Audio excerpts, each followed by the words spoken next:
अस्सलाम वालेकुम नाज़रीन, शामी रोनी टीवी के साथ एम ए शामी आपकी खिदमत में हाज़िर है। बहुत अरसे से नाज़रीन के सवाल थे कि साए, जिन, जादू और जिन्नात के बारे में कोई टॉपिक बताया जाए, कोई बनाया जाए कि उसके बारे में इंफॉर्मेशन दी जाए कि इनकी हकीकत क्या है। वैसे तो बैसीत मुसलमान इस हकीकत से हम मुकम्मल यकीन रखते हैं कि जिस चीज़ का कुरान में ज़िक्र आ गया उसके बारे में कोई दूसरी राय नहीं है। अब साइंटिफ़िक तौर पर इन चीज़ों की वजूहात को समझने की ज़रूरत है और ख़ुसूसी तौर पर आज का हमारा जो टॉपिक है साया।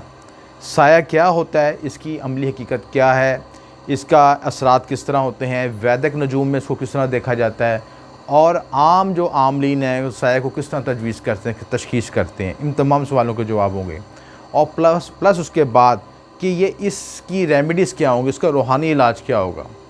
देखिए, जो शख्स जिस तकलीफ़ से गुज़र रहा होता है वही जान सकता है, बाकी लोगों के लिए सिर्फ वो तमाशा होता है। गांव में अक्सर लोग देखें जिनको लोगों को मर्गी का दौरा पड़ता है या ऐसे मामलात होते हैं, कोई उनको जूती संगाता है, कोई उनको और कोई किसी तवीज़ गंडा करता है, कोई और मुख्तलिफ़ तरीके अख्तियार करते हैं, कोई झाड़ू से दम दरूद करता है। इन तमाम सवालों के जवाब की हकीकत क्या है? बेसिकली साया की जो मेरी तहकीक के मुताबिक साया की कैफियत ऐसी कैफियत है कि जब किसी शख्स पर सवार होता है तो उसके अंदर हाई एनर्जी और इमोशनल डिसऑर्डर लेके आता है, जज्बाती और हजानी कैफियत लेके आता है और उस जज्बाती हजानी कैफियत को जो शख्स एक्सप्रेस नहीं कर सकता। और बाज़ औक़ात देखा गया कि जिन लोगों की शादी नहीं होती, वक्त मुकर्रर पर शादी नहीं होती, चाहे वो ख़वातीन हों चाहे मर्द हों, वो अपने इमोशंस का कैथारसिस नहीं कर सकते।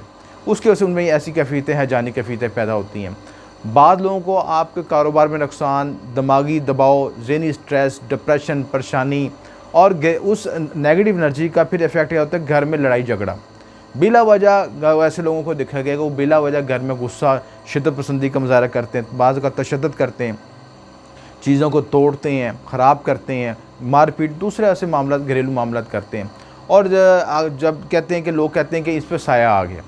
अब साये की हकीकत क्या है कि इसको अगर आप वैदिक नजूम में देखा जाए तो इसको हम कहते हैं राहु केतु।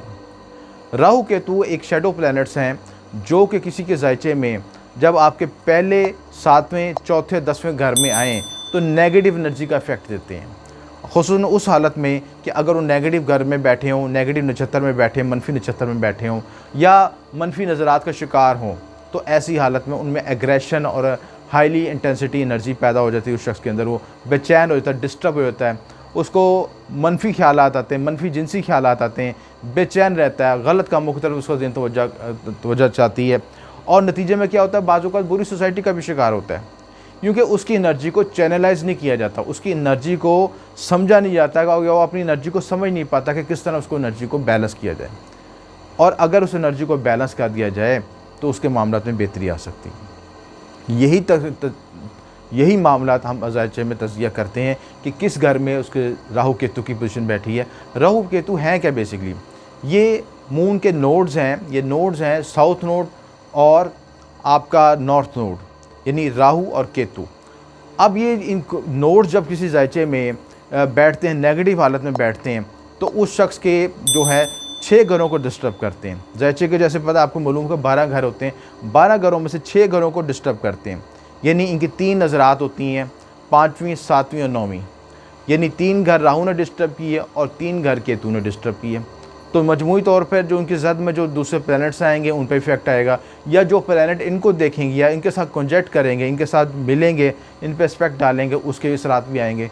तो जब आपके किसी के जायचे में राहु केतु नेगेटिव बैठ गए तो 6 घर तो आपके उस तरह डिस्टर्ब हो गए और 6 घरों के साथ जो बाकी घरों के जो आपके प्लैनेट्स बैठे हैं उनके भी इफेक्ट आ गए।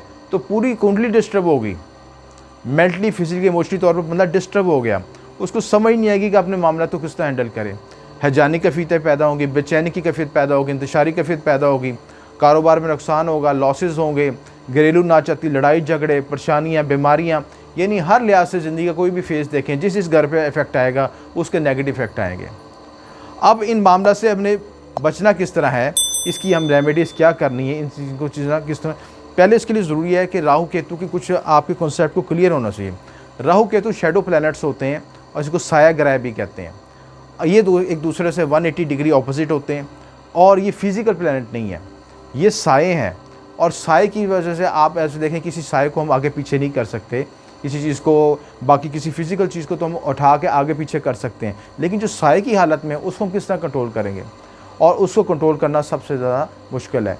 ये मेटाफिज़िकल प्लैनेट्स भी कहते हैं, शैडो प्लैनेट्स भी कहते हैं, और इनकी तशख़ीस और इनका रूहानी इलाज करना सबसे मुश्किल काम है बानिस्बत दूसरे प्लैनेट्स की निस्बत, क्योंकि इनकी टेंडेंसीज़, मेटाफिज़िकल टेंडेंसीज़ तब्दील होती रहती हैं और उनके अंदर एनर्जीज़ में वेरिएशन आती रहती है। ये मुख्तलिफ नक्षत्रों में जब चलते हैं, नक्षत्रों चरण में चलते हैं, तो उनकी वैल्यूज़ में, उनकी टेंडेंसीज़ में वेरिएशन आती है, और वो गैर यकीनी और नाकाबिल यकीन आपको हालात और वाक़े से दो चार करते हैं। इन सारे मामला से बचने के लिए या हमने ख़ुसूसी तौर पर जो राहु केतु की रेमेडीज़ इख्तियार करते हैं, वो क्या है कि सबसे पहले आपने क्या करना है कि दुरुस्त तजवीज़ करनी है, अपना जायचा बनवा के दुरुस्त तशख़ीस करवानी है कि राहु केतु की पोजीशन कौन सी है, किस नक्षत्र में बैठे हैं, किस हालत में बैठे हैं, शरफ़ की हालत में बैठे हैं या वबाल की हालत में बैठे हैं, या किस भी नेगेटिव हालत में बैठे हैं। इनको जो शरफ़ होता है बुर्ज जौज़ा में और बुर्ज कौस में बिल तरतीब राहु केतु को शरफ़ हासिल होता है। अगर दूसरे प्लैनेट्स में बैठे हैं, दूसरे घरों में बैठे हैं जहाँ के जो इनके नेगेटिव घर हैं, तो वहाँ पे इनकी रिएक्शन बढ़ जाता है, और उसके साथ जो दूसरे प्लैनेट्स हैं, जो स्पेक्ट्स बन रहे हैं, उनके लिहाज से रिज़ल्ट देना शुरू होते हैं।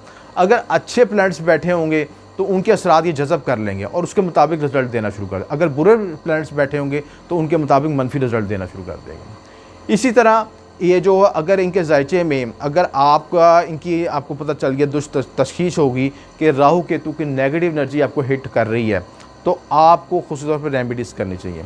ये जायचे में अगर अच्छे बैठे होंगे तो आपको फ़र्श से उठा के अर्श पे भी ले जाएंगे। इनके ऐसे राजयोग भी बनते हैं, लेकिन शर्त ये है कि जायचे में पॉजिटिव हालत में बैठे हों।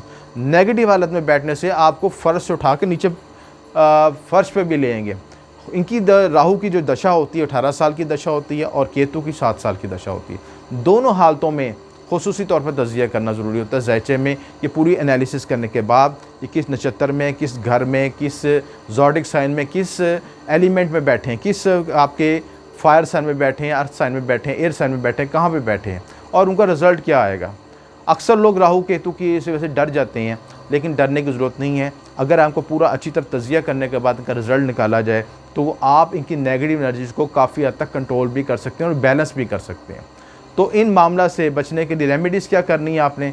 अगर आप राहु की रेमेडी करना चाहते हैं, अगर राहु आपके ज़ायचे में नेगेटिव बैठा है और उसकी दशा शुरू हो गई है, यानी इस साया ग्रह की दशा शुरू हो गई, वक्त शुरू हो गया है, तो 18 साल आपको अगर नेगेटिव दौर में उतार चढ़ाव लेके आएगा। उसमें मुख्तलिफ फेजेज़ आएंगे, उन फेजेज़ का कैलकुलेशन करने के लिए ज़रूरी है कि आप इसके लिए कुंडली का एनालिसिस कराएं, ख़ुसूसी तौर पर दशा लगन एनालिसिस ज़रूर करवाएं, ताकि उससे आपको पता चल जाएगा कि राहु की पोजीशन क्या है। इसके बाद आष्टक वर्गा एनालिसिस भी करवाएं, जिससे आपको पॉइंट्स में भी पता चल जाएगा कि राहु केतु के पॉइंट्स क्या बनते हैं, आपके स्कोर कितना है, और उसके लिहाज से भी मज़ीद एनालिसिस करने में आसानी हो जाएगी। रेमेडीज़ के हवाले से आपने सबसे पहले क्या करना है कि आपने इसका इस्म आज़म इख्तियार करना है। अपने नाम का इस्म आज़म अपने नाम वालदा के मुताबिक तजवीज़ करके उसको पढ़ें। मखसूस सातों में पढ़ना है। राहु की सात ज़ोहल उसमें पढ़ना है आपने, और उसके बाद जो आपका ख़ुसूसी तौर पर जो इसका सदका देना है, सदक़े में क्या देना है, नारियल का सदका देना है। इसके अलावा आपने जो है मूली का सदका देना है, गुड़ का सदका देना है। ये सारे सदक़ात जो हैं राहु से रिलेटेड हैं। इसके बाद जो है 7 अजनास का सदका भी दे सकते हैं। 7 अजनास आपने बहते पानी में सदका करना है, ये सदका दे सकते हैं।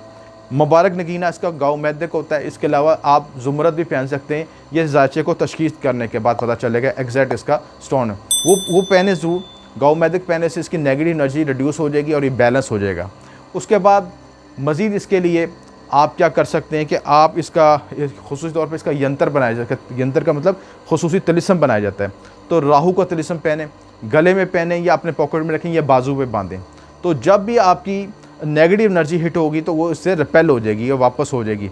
ऐसी हालत में अक्सर देखा गया कि इस शख्स पे जादू टूने, नज़र बद, हसद का नेगेटिव एनर्जी का इफेक्ट बड़ी जल्दी होता है। अमली मिसाल क्या होती है कि राहु की दशा में जब ऐसे मसाइल होते हैं, मैंने खुद प्रैक्टिकल तौर पे ऐसे देखा है कि अक्सर ऐसे लोग कारोबार में ऊपर से नीचे आते हैं, करोड़ों का बिज़नेस कर रहे हैं, एकदम झटका लगा नीचे आ गए, और ये देखा गया है कि उनकी डील फाइल नहीं होती।